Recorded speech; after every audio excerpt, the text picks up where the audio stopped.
SSC CGL 2013 re examination जो हुआ था पेपर 3 स्टैटिस्टिक्स का सॉल्यूशन है। ये हमारे कोर्सेज हैं, सभी की डिटेल लिखी हुई है। 36 the most stable measure of central tendency पढ़ लिया हमने, अर्थमेटिक मीन। नेक्स्ट इसमें क्वेश्चन है क्वेश्चन नंबर 37। ये कह रहा है the range of Karl Pearson measure of skewness defined as S equal to mean minus mode upon standard deviation. ये कह रहा है कि Karl Pearson coefficient of measure का जो है कहाँ से कहाँ तक वेरी करता है, उसका परिसर क्या है, तो -3 to +3। ये देखो इसका ब्रैकेट का बहुत बड़ा रोल है। यहाँ पर आपको ये ब्रैकेट दिया हो ना, इसका मतलब जैसे कि -3 to +3 दिया है, तो इसका मतलब ये है कि जो वैल्यू है वो -3 से ग्रेटर है और 3 से लेस है, लेकिन इक्वल नहीं है। लेकिन अगर आपको ये दिया हुआ है, ये ब्रैकेट दिया हुआ है, तो इसका मतलब सिंपल सा ये है कि -3 से बड़ा है और बराबर है, और 3 से बड़ा है तो छोटा है और बराबर है, यानी इक्वल वाला साइन आ जाता है। तो हमें याद रखना है कि -3 to 3 वेरी करता है इक्वल में भी। Find the coefficient of variation if it is give that the mean is 120, x bar equal to 120, mode is 123, mode equal to 123, and Karl Pearson coefficient of skewness J equal to -0.3 आपको दिया हुआ है -के। तो आपसे पूछा है कि विचरण गुणांक कोएफिशिएंट ऑफ वेरिएशन बताओ। कोएफिशिएंट ऑफ वेरिएंस क्या होता है, सिग्मा अपॉन में x इंटू 100 होता है। सिंपल सी बात है, परसेंटेज में आ रहा है। सिग्मा आपको नहीं पता है, लेकिन आपको x बार पता है। x बार यानी कि मीन पता है, वो कितना 120 है। अब यहाँ पर आपको निकालना है सिग्मा, तो ये क्या हो जाएगा, सिंपल सा formula -0.3 equal to x bar minus के मोड अपॉन में सिग्मा। तो यहाँ से आप क्या करोगे, सिग्मा को कैलकुलेट कर लोगे, तो सिग्मा कितना आ जाएगा, 10 आ जाएगा। 10 अपॉन में मोड आपको पता है, मीन पता है, हम मीडियन के फॉर्मूले में भी लिखते थे 3 इंटू मीन माइनस के मीडियन, तो इस तरह से फॉर्मूला भी पुट कर सकते थे। लेकिन यहाँ पर मीडियन नहीं दिया हुआ, अगर मीडियन दिया होता तो भी कर सकते थे। तो 10 अपॉन ये क्या हो जाएगा, 10 अपॉन मीन कितना है 120 इंटू 100, तो बेसिकली क्या हो रहा है 0 से 0, 100/12 हो रहा है। इसका मतलब कितना हो जाएगा, ऑलमोस्ट 8.33, 8.3, 12×96, 4/12, 8 से 1/3, तो 8.33%। नेक्स्ट इसमें क्वेश्चन है question number 39। In a perfectly symmetrical distribution 50% of the observation are above 60 and 75% are below 75, the coefficient of skewness is therefore. यहाँ पर देखो एक वर्ड बोला है परफेक्टली सिमेट्रिकल डिस्ट्रीब्यूशन। चाहे तो आप इसको प्रॉपर तरीके से करने की कोशिश करो, अदरवाइज यहाँ पर ये जो वर्ड दिया है इसका मतलब ये है कि मीन, मोड और मीडियन तीनों क्या हैं, बराबर हैं, तीनों बराबर हैं। अगर तीनों बराबर हैं तो कोएफिशिएंट ऑफ स्क्यूनेस में आप फॉर्मूला देखते हो कि मीन माइनस के मोड या फिर मीन माइनस के मीडियन जो भी है इंटू 3, तो उस कंडीशन में क्या हो जाएगा, दोनों बराबर हैं, तो कोएफिशिएंट ऑफ स्क्यूनेस क्या आ जाएगा, 0 आ जाएगा। नेक्स्ट इसमें क्वेश्चन है क्वेश्चन नंबर 40। ये कह रहा है कि Karl Pearson of coefficient of skewness of a distribution is 0.32, its standard deviation is 6.5 and the mean is 29.6. what is the mode of the distribution? Simple सी बात है यार, 29.6 माइनस के मोड अपॉन में क्या हो जाएगा, स्टैंडर्ड डेविएशन जो कि 6.5 है इक्वल टू 0.32। कैलकुलेट कर लेंगे, कैलकुलेट करने पर कितना आएगा, मोड 27.52। अदरवाइज इसको यूनिट नंबर से भी कर सकते हो, कैसे, 0.32 इंटू 6.5 और एक इसमें से 29.6 में से सब्ट्रैक्ट हो जाएगा। 29.6 में से ये कितना है, 6×5 = 6 × 18, 18 2 गए, तो यहाँ पर 2 आएगा। यूनिट से भी कर सकते हो, यूनिट डेट से भी, अगर आप प्रॉपर करना चाहो तो वो भी कर सकते हो, कोई बड़ी चीज़ नहीं। अभी तक ऐसे क्वेश्चन नहीं मिले हैं जिनमें आपको लगे कि भाई ये बहुत ज़्यादा कैलकुलेटिव हैं, ऐसा कोई भी क्वेश्चन नहीं आया ना आएगा, एक आध को छोड़कर जो स्किप करने लायक हैं। नेक्स्ट इसमें क्वेश्चन है Bowley coefficient of skewness is defined as Q3 + के Q1 माइनस के Q2 2Q2 जो भी मीडियन है अपॉन में Q3 माइनस के Q1, ये होता है बाउले कोएफिशिएंट ऑफ स्क्यूनेस। और इसमें कौन सा ऑप्शन है, Q3 + Q1 माइनस के 2Q2, ऑप्शन नंबर ए। ये कह रहा है कि if each of values of set of observation is multiplied by a constant c then the ratio of the new variance to the earlier variance. देखो एक चीज़ देखो इस क्वेश्चन में, ये क्वेश्चन और इससे पहले जस्ट आया था वही क्वेश्चन, दोनों एक ही पेपर में आए हैं और दोनों में सेम चीज़ पूछी है, थोड़ा सा बस घुमा दिए, पूछने का तरीका अलग है। कांस्टेंट की जगह पर वहाँ पर कुछ और बोल दिया था, यहाँ पर इसने सीधा सीधा ये बोल दिया और पूछ लिया आपसे वही चीज़ जो उसमें पहले पूछी थी, वेरिएंस न्यू वेरिएंस। तो सी भैया अगर ग्रेटर देन 1 होगा तो वेरिएंस जो है बढ़ेगा, और अगर सी लेस देन 1 होगा तो वेरिएंस जो है घटेगा। लेकिन किसके केस में, सिर्फ ऑरिजिन के केस में ध्यान रखना है। इसमें ऑरिजिन में क्या कर रहा है, ऑरिजिन कैसे पता लगा हमें, मल्टीप्लाई की वजह से। ऑरिजिन में क्या होता है, मल्टीप्लाई होता है या डिवाइड होता है। स्केल में क्या होता है, एडिशन होता है या सब्ट्रैक्शन होता है। तो अगर +1 है, ग्रेटर देन 1 है सॉरी, तो वो हो जाएगा वेरिएंस बढ़ेगा उस केस में।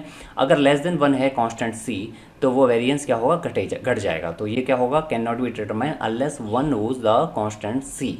ये बात है। The abscissa of the point of intersection of two regression lines gives. ये कह रहा है कि जो दो रिग्रेशन लाइन है उनके इंटरसेक्ट पॉइंट से क्या मिलता है, तो वो हमें मिलता है x बार एंड y बार, जो कि क्या है, मीन ऑफ द वेरिएबल। कौन से वेरिएबल, इंडिपेंडेंट वेरिएबल, तो यहाँ पर ऑप्शन ए हो जाएगा। अब the median of the independent variable, तो भाई देखो मीडियन वैल्यू मिलती है ऑगाइव कर्व से, और ऑगाइव कर्व किससे बनता है, लेस देन क्यूमुलेटिव फ्रीक्वेंसी और मोर देन क्यूमुलेटिव फ्रीक्वेंसी के इंटरसेक्ट से बनता है मीडियन। ये आपको बात या दिमाग में सेट कर लेनी है, क्योंकि ये क्वेश्चन आपसे पूछा जाएगा कि मीन वैल्यू कैसे डिटरमाइन कर सकते हैं, मीडियन कैसे डिटरमाइन कर सकते हैं, मोड वैल्यू कैसे डिटरमाइन कर सकते हैं, सिंपल सी बात। नेक्स्ट इसमें क्वेश्चन है, question number 44, if the slope of a regression line is 0 then the correlation coefficient is 0 and if the slope of the regression line is 1 the correlation coefficient क्या होगा। देखो सीधी सी बात है, जब रिग्रेशन लाइन का slope 0 है तब कोरिलेशन कोएफिशिएंट होगा 0, और जब रिग्रेशन लाइन का जो है स्लोप 1 है तो उस टाइम पर कोरिलेशन कोएफिशिएंट क्या होगा, ग्रेटर देन 0 होगा। सिंपल सा हम बस ये बता सकते हैं कि वो कैसा होगा, वो होगा पॉजिटिव। और जब -1 होगा तो उस कंडीशन में हम सिंपल क्या बता सकते हैं कि वो होगा नेगेटिव। नेक्स्ट इसमें क्वेश्चन है, question number 45, the arithmetic mean of the two regression coefficient is always. ये कह रहा है कि दो अर्थमेटिक हमें बताना है, दो रिग्रेशन कोएफिशिएंट का अर्थमेटिक मीन क्या होगा। तो एक तो है कोएफिशिएंट ये, एक है ये, और हमने क्या देखा था कि अगर हम अर्थमेटिक मीन को देखते हैं तो अर्थमेटिक मीन जो होता है वो ग्रेटर एंड इक्वल होता है हमेशा ज्योमेट्रिक मीन के, जो कि ग्रेटर एंड इक्वल होता है किसके, हार्मोनिक मीन के। यही तो हमने देखा सबसे पहले चैप्टर में, ये चीज़ हमने पढ़ी हुई है। अब इसमें एक चीज़ है, हमें मतलब किससे, ज्योमेट्रिक मीन और अर्थमेटिक मीन से। क्यों, क्योंकि इसने क्या है जो बोला है वो कोरिलेशन की टर्म में बोला है, और कोरिलेशन क्या होता है, कोरिलेशन होता है रिग्रेशन कोएफिशिएंट का geometric mean, bxy into byx का अंडर रूट होता है कोरिलेशन कोएफिशिएंट। तो सिंपल सी बात है, कहीं ना कहीं ये ज्योमेट्रिक मीन और अर्थमेटिक मीन को कंसीडर करवा रहा है। तो ये क्या है, ये हो जाएगा अर्थमेटिक मीन, जो अर्थमेटिक मीन है ऑफ bxy एंड byx का, वो क्या होगा, bxy प्लस की byx अपॉन 2। और ज्योमेट्रिक मीन क्या होगा, ज्योमेट्रिक मीन हो जाएगा अंडर रूट के ये, यानी कि ये क्या लिख जाएगा r। इसका मतलब arithmetic mean of two regression coefficient is always greater than and equal to coefficient of correlation. अब यहाँ पर इक्वल टू वाला साइन है ओनली एक, लेकिन हम इसमें सिर्फ इक्वल टू नहीं ले सकते, हमें greater than and equal to लेना पड़ेगा। लेकिन अगर आपके ऑप्शन में ये दोनों नहीं है तो उस कंडीशन में आप ग्रेटर देन को टिक करोगे। ये बात आपको ध्यान रखनी है कि equal to the coefficient of correlation in magnitudes नहीं, इसमें क्या हो जाएगा फिर परफेक्ट आंसर, ग्रेटर देन वाला ऑप्शन इसमें राइट आंसर हो जाएगा। नेक्स्ट इसमें क्वेश्चन है, क्वेश्चन नंबर 46, अगर दोनों ऑप्शन दे रखा होता, दोनों वाला जो greater than and equal to, तो वो आंसर परफेक्ट होता। If the odd order central moment of a distribution is 0 then the distribution. ये कह रहा है कि जो odd order central moment, odd order से मतलब कि जैसे कि 9 टोटल ऑब्जर्वेशन है, इसमें ऑड ऑर्डर के मतलब कि जो 5th नंबर की ऑब्जर्वेशन है, जो मीडियन है इसका, वो क्या दे रखा है, वो 0 दे रखा है। अब इसका 0 का मतलब क्या है, जो 5th एलिमेंट है वो 0 है, इसका मतलब ये है कि ये मीडियन भी 0 है और इसका मीन भी 0 होगा। सिंपल सी बात है, जो मिड वैल्यू होती है वही मीन होती है मोस्टली। तो इसमें सिंपल बात इसको कह रहा है, वो डिनोट ये करना चाह रहा है कि ना तो ये लेफ्ट साइड स्क्यूड है ना ही राइट साइड स्क्यूड है, तो ये कैसा है, सिमेट्रिक है, और ना ही कैसा है, इसको हम म्यूजियोक्रिटिक, लेप्टो और प्लेटोक्रिटिक में क्या कर सकते हैं, इसको डिफाइन नहीं कर सकते, ये पीकनेस को बताता है। ठीक है, तो हम क्या करेंगे, इसमें सिंपल स्क्यूनेस को देखेंगे जीरो की मदद से, जीरो डिस्ट्रीब्यूशन की मदद से। वो क्या दिखाएगा, वो दिखाएगा सिमेट्रिक है, ना तो लेफ्ट साइड स्क्यूड है ना ही राइट साइड स्क्यूड है, तो ये कैसा है, सिमेट्रिक है। नेक्स्ट इसमें है question number 47, for any frequency distribution the measure of kurtosis B2 is equal to μ4 by μ2 का स्क्वायर इज। ये बोल रहा है कि ये कैसा होगा किसी भी डिस्ट्रीब्यूशन के लिए। एक वर्ड यहाँ पर फ्रिक्वेंसी डिस्ट्रीब्यूशन, मैंने ये भी बताया था, जब भी फ्रिक्वेंसी डिस्ट्रीब्यूशन अगर नहीं पता, फर्स्ट टाइम देख रहे हो इस क्वेश्चन को देखो। β2 वैसे तो क्या होता है, लेस देन 3 भी होता है, ग्रेटर देन 3 भी होता है और इक्वल टू 3 भी होता है, लेकिन आप यहाँ पर आंसर टिक नहीं कर सकते। कई बच्चे इसमें देखेंगे कि ओनली 3 वाला एक ही ऑप्शन है, डी ऑप्शन टिक कर देंगे, लेकिन ऐसा नहीं है। यहाँ पर क्या दे रखा है, उसने दे रखा है फ्रिक्वेंसी डिस्ट्रीब्यूशन के लिए, तो इसके लिए β2 always and always greater than and equal to 1 होता है। लेकिन अगर आपको ऑप्शन में सिर्फ एक ही दे रखा है, ग्रेटर देन 1 या इक्वल टू 1, तो उस कंडीशन में आप ग्रेटर देन 1 वाला जो है वो परफेक्ट आंसर होगा। ठीक है, तो β2 इज ग्रेटर देन 1 होगा फॉर एनी फ्रिक्वेंसी डिस्ट्रीब्यूशन। लेकिन वहीं बात आ रही है सब्सटेंशियल के लिए, तो बीटा 2 जो है वो हो जाएगा ग्रेटर देन 2। और बात हो रही है डिस्क्रीट के लिए, तो डिस्क्रीट में क्या होगा, ये चीज़ तो फॉलो होगी, साथ में बीटा 1 जो है वो ग्रेटर देन 0 और इक्वल टू हो जाएगा। ये बात आपको ध्यान रखनी है, डिस्क्रीट के लिए ये दोनों चीज़ फॉलो होती हैं, इसमें इक्वल टू भी आ जाता है डिस्क्रीट में, और एनी फ्रिक्वेंसी डिस्ट्रीब्यूशन में ओनली ये चीज़ फॉलो हो सकती है, और सब्सटेंशियल में ये चीज़ फॉलो होती है। तो आपको ये बात ध्यान रखनी है, प्लेटोक्रेटिक, मेसोक्रेटिक और लेप्टोक्रेटिक, उनमें क्या क्या चीज़ फॉलो होती हैं वो भी आपको पता है। नेक्स्ट इसमें क्वेश्चन है, इसका आंसर क्या हो जाएगा, ग्रेटर देन 1। नेक्स्ट इसमें क्वेश्चन है, symmetric distribution is symmetric about the point H then the mean is. यार इसने सारा जो है आंसर का पैटर्न पूरा क्वेश्चन में डाल दिया है। इसने कहा है कि सिमेट्रिक डिस्ट्रीब्यूशन सिमेट्रिक है अबाउट पॉइंट एच, यानी कि ये एक लाइन है एच की और इसके अराउंड ही क्या हो रहा है, सिमेट्रिक हो रहा है। तो इसके अराउंड सिमेट्रिक हो रहा है, इसका मतलब एच ही इसका क्या है, मीन है, इक्वल टू एच, सिंपल सी बात है। अब यहाँ पर क्या होता है, अगर किसी एक साइड स्क्यूड होता तो उस कंडीशन में या तो ग्रेटर देन एच होता मीन, या फिर जो लेस देन एच होता। वो हमने देखा किसमें, पॉजिटिव स्क्यूड में और नेगेटिव स्क्यूड में।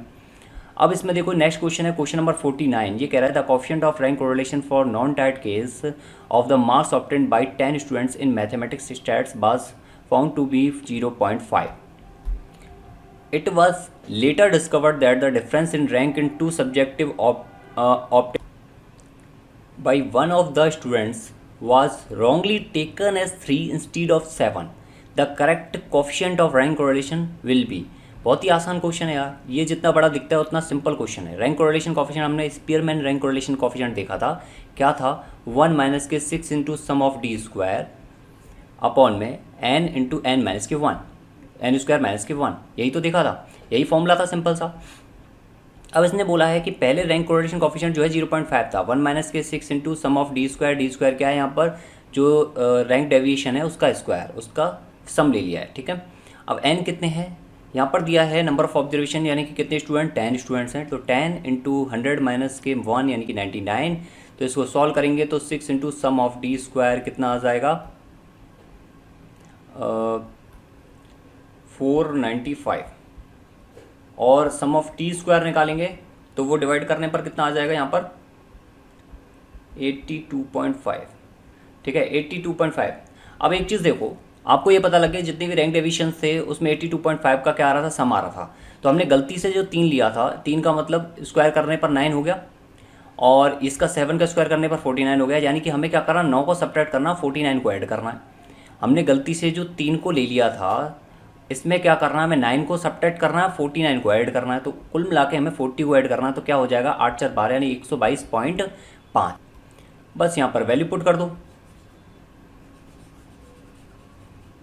क्या हो जाएगा, ये 122.5, ये कितना हो जाएगा, यहाँ पर इसको रख दो, R S equal to 1 minus के 6 इंटू 122.5, ठीक है, अपॉन में वही सेम 990, क्योंकि यहाँ पर ऑब्जर्वेशन तो बदली नहीं है। अगर इनकेस वो ऑब्जर्वेशन कम कर देता है तो उस कंडीशन में क्या होगा, उसको हम एलिमिनेट कर देंगे, तो ये आपको समझ में आना चाहिए।